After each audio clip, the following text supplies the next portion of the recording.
नमस्कार, सुप्रभात. मी श्वेता. तुम्ही पाहताय न्यूज 18 लोकमत बुलेटिनमध्ये तुमचं स्वागत. या बुलेटिनमध्ये बघूयात 25 मिनिटं 50 बातम्या. यंदाही शिवाजी पार्कात दसरा मेळावा घेण्यासाठी ठाकरेंकडून मैदानाच्या परवानगीसाठी अर्ज करण्यात आलाय. 8 महिन्यात 3 स्मरणपत्र दिल्याची माहिती मिळतेय. दरम्यान शिवसेनेनं अद्याप शिवाजी पार्क मैदानासाठी अर्ज केला नसल्याची माहिती सूत्रांनी दिली. देशाचे उपराष्ट्रपती जगदीप धनखड 14 आणि 15 सप्टेंबर रोजी महाराष्ट्र दौऱ्यावरती येत आहेत. 2 दिवसीय दौऱ्यात उपराष्ट्रपती मुंबई आणि नागपूरला भेट देणार आहेत. मी 20 वर्षांपासून आमदार आहे आणि 7 वर्षांपासून मंत्री आहे, पण आजतागायत 16 तास काम करणारा एकनाथ शिंदेंसारखा मुख्यमंत्री कधीच बघितला नाही, असं म्हणत गुलाबराव पाटलांनी मुख्यमंत्री एकनाथ शिंदेंवर स्तुतीसुमनं उधळली. कर्जतमध्ये शिवसेना कार्यकर्ते ठाकरे गटाविरोधात आक्रमक झालेत आणि प्रसारमाध्यमांवरती खोट्या अफवा पसरवून आमदार महेंद्र थोरवेंची बदनामी केली जात असल्याचा आरोप कार्यकर्त्यांनी केला. यावर तत्काळ कारवाई करण्याची मागणी शिवसेनेनं केली आहे. जळगावातील पाथरीचा वेगवेगळ्या गावातील शेकडो कार्यकर्त्यांनी शिवसेनेत प्रवेश केला. मंत्री गुलाबराव पाटलांच्या उपस्थितीत पार पडलेल्या ग्रामीण मतदारसंघाच्या मेळाव्यात शेकडो कार्यकर्त्यांनी पक्षप्रवेश केला. आगामी विधानसभा निवडणुकीच्या पार्श्वभूमीवर भूषण गगराणींनी आढावा घेतला. विधानसभा निवडणुकीच्या कामात कसूर नको असे आदेश भूषण गगराणींनी अधिकाऱ्यांना दिलेत. छत्रपती संभाजीनगरमध्ये लिंबेगावजवळ टोलनाक्याजवळ एका मध्यधुंद तरुणाच्या स्कॉर्पिओनं दुसऱ्या कारला जोरदार धडक दिली आणि या अपघातात आजी आणि आईसह 6 महिन्यांचा चिमुकला आणि 7 वर्षांच्या मुलीचा मृत्यू झालाय.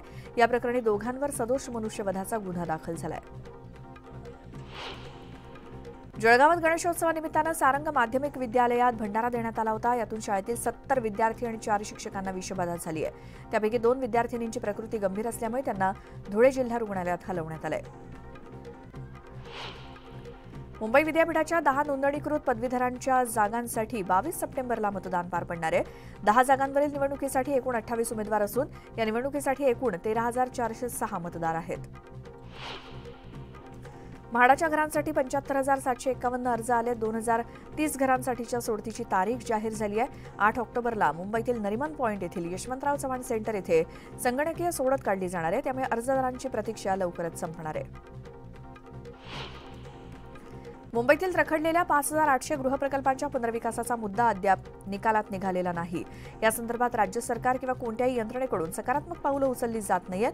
त्यामुळे पुनर्विकास रखडलेल्या प्रकल्पातील रहिवासी आर्थिक संकटात सापडलेत. गेल्या अनेक वर्षांपासून मुंबईतील डबेवाल्यांसाठी हक्काचं घर असावं अशी मागणी होत होती.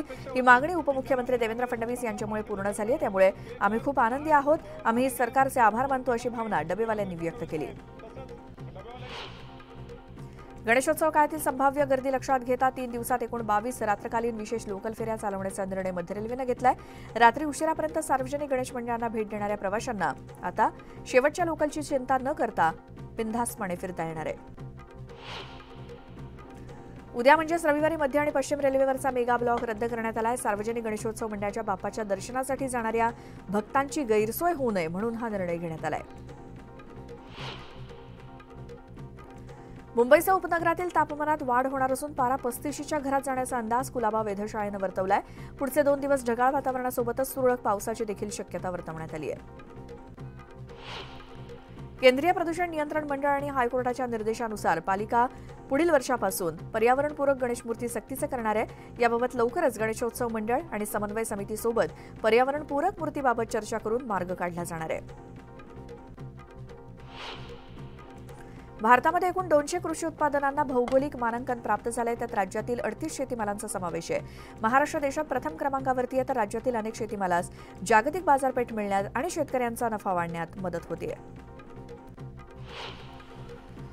दहिसरमधील पार्किंग हब आणि व्यावसायिक केंद्र उभारण्याचा मार्ग मोकळा झालाय. त्यासाठीची निविदा प्रक्रिया सुरू झाली आहे. या पार्किंग हबमध्ये 1400 कार आणि 450 बसेस पार्क करता येणार आहेत.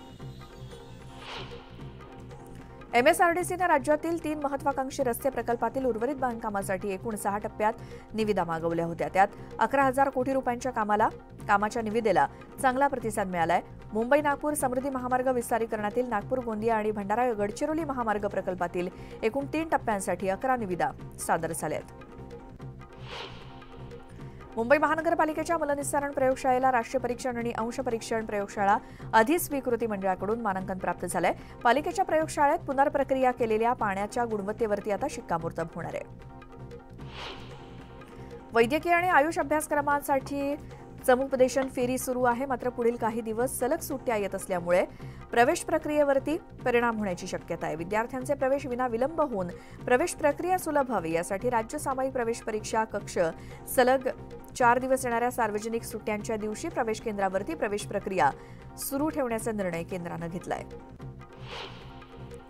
सकरबाग आणि गुजरात या प्राणी संग्रहालयातील सिंह मुंबईच्या वीरमाता जिजाबाई भोसले उद्यान या प्राणी संग्रहालयामध्ये आणण्यात येणार आहेत. मात्र काही अडचणींमुळे सिंहाला आणणं लांबणीवर पडले, त्यामुळे पर्यटकांना प्रतीक्षा करावी लागणार आहे. जगन्नाथ नाना शंकरशेठ यांचं नाव मुंबई सेंट्रल स्थानकावरती लवकरच झळकणार आहे. मुंबई सेंट्रल स्थानकाला नाना शंकरशेठ यांचं नाव देण्याबाबत केंद्रीय रेल्वे मंत्री अश्विनी वैष्णव 2 महिन्यात प्रश्न मार्गी लावणार आहेत. कोकण, सातारा, कोल्हापूर आणि पुण्यातील घाटमाथ्यावर जोरदार पाऊस पडण्याचा अंदाज आहे. शिवाय मुंबईमध्ये आज आणि उद्या हलक्या स्वरूपाचा पाऊस पडण्याची शक्यता आहे.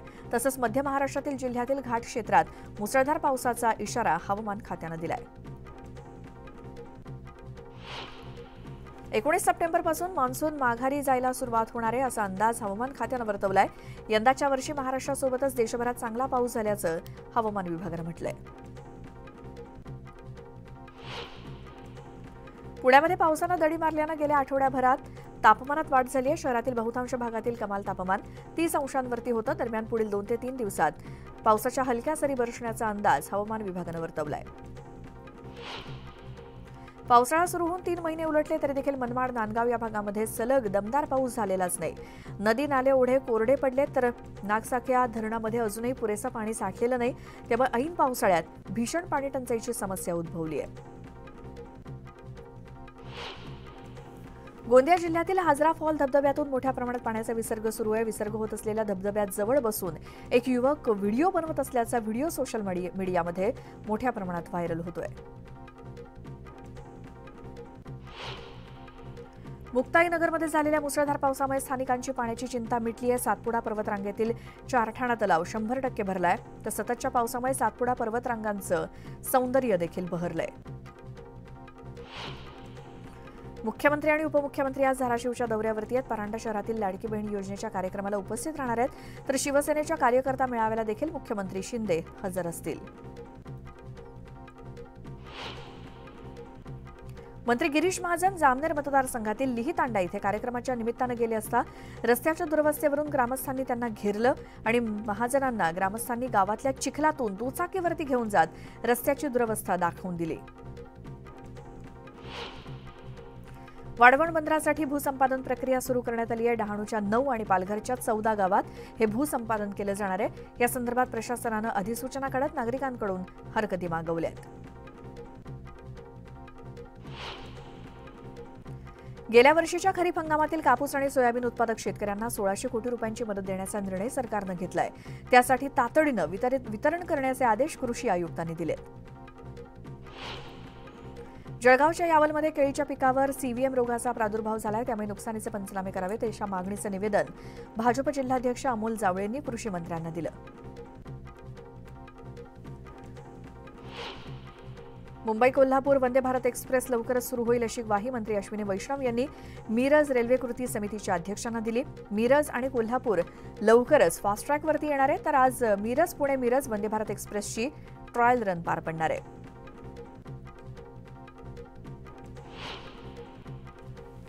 सोलापुरातील शेठ सखाराम नेमचंद रसशाळेत खरेदी विक्रीची नोंद न ठेवता संस्थेच्या महिला डॉक्टरसोबतच 2 जणांनी 2,88,000 रुपयांची फसवणूक केली.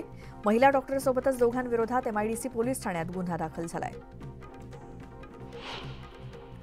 बीडच्या घोडका राजुरी इथे एसटी पेटवण्याचा प्रयत्न झाला. यावेळी 1 मराठा लाख मराठा अशी घोषणाबाजी करण्यात आली. या प्रकरणी 3 तरुणांविरोधात गुन्हा दाखल करण्यात आलाय.